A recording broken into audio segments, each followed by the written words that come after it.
കഴിഞ്ഞ ദിവസമാണ് ആഭ്യന്തരമന്ത്രിയുടെ നേതൃത്വത്തിൽ DGPയും അതുപോലെ ചീഫ് സെക്രട്ടറിയും യോഗം ചേർന്നത്. അതിനുശേഷമാണ് മന്ത്രി റോജി ജോണിനെ സമരക്കാരോട് സംസാരിക്കാൻ ചുമതല ഏൽപ്പിച്ചത്. അതേ തുടർന്ന് ഇന്നലെ മന്ത്രിയും സമരക്കാരുമായി ചർച്ച നടത്തിയിട്ടുണ്ട്. ഇന്ന് ഹൈക്കോടതിയിൽ അതായത് എറണാകുളത്ത് പെരുമ്പാവൂർ മുൻസിഫ് കോടതിയുടേതാണ് നിലവിൽ ഉത്തരവെന്ന് പറയുമ്പോൾ സുപ്രീം കോടതിയുടെ ഉത്തരവ് നടപ്പിലാക്കാനാണ് കോടതി നിർദ്ദേശിച്ചിരിക്കുന്നത്. അതുകൊണ്ട് തന്നെ അതിനൊരു സാവകാശം വേണം. അത് ഹൈക്കോടതിയിൽ നിന്നും അതിന് നിർദ്ദേശമുണ്ടാകണം. സ്വാഭാവികമായിട്ടും ഇന്ന് സർക്കാർ ഹൈക്കോടതിയെ സമീപിക്കും. രാവിലെ ഹൈക്കോടതിയെ സമീപിച്ച് ഹൈക്കോടതിയിൽ നിന്നും അനുകൂല ഉത്തരവുണ്ടായാൽ ഈ തൽക്കാലത്തേക്ക് എവിക്ഷൻ നടപടികൾ നിർത്തിവെക്കാൻ കഴിയും.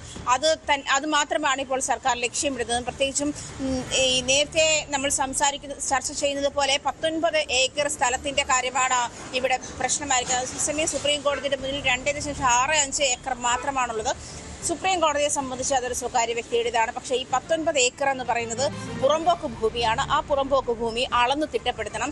ഈ 2.65 ഏക്കർ എന്ന് പറയുന്നത് ഈ 19 ഏക്കറിൽ ഉൾപ്പെടുന്നതാണ്.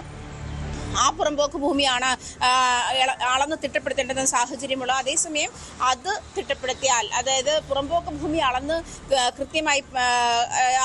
കൃത്യമാക്കി കഴിഞ്ഞാൽ ഈ പറയുന്ന കുടുംബങ്ങൾക്ക് ഇറങ്ങേണ്ടി വരില്ല. അതല്ലെങ്കിൽ അവരെ മറ്റൊരു സ്ഥലത്തേക്ക് അവിടെ തന്നെ പുനരധിവസിപ്പിക്കാൻ കഴിയുമെന്നുള്ളൊരു നിരീക്ഷണത്തിലാണുള്ളത്. ഇത് മാത്രമാണ് നിലവിൽ സുപ്രീം കോടതിയുടെ വിധിയിൽ ലൂപ്പ് ഹോളായിട്ടുള്ളത് എന്നാണ് സർക്കാരിന്റെ നിലപാട്.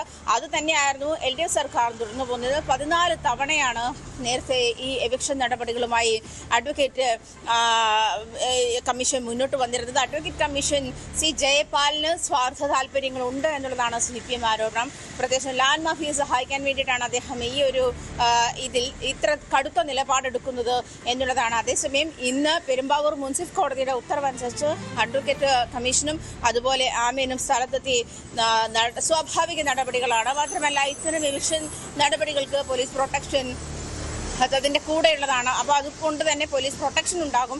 പക്ഷേ പോലീസിന്റെ ഭാഗത്തുനിന്നും കഴിഞ്ഞ ദിവസം ഉണ്ടായതുപോലെയുള്ള ഇടപെടൽ ഉണ്ടാക്കില്ല എന്നാണ് മന്ത്രി സമരക്കാർക്ക് ഇവിടുത്തെ ഭൂമിയുടെ ഉടമസ്ഥർക്ക് നൽകിയിരിക്കുന്ന വാക്ക്. അങ്ങനെയാണ്.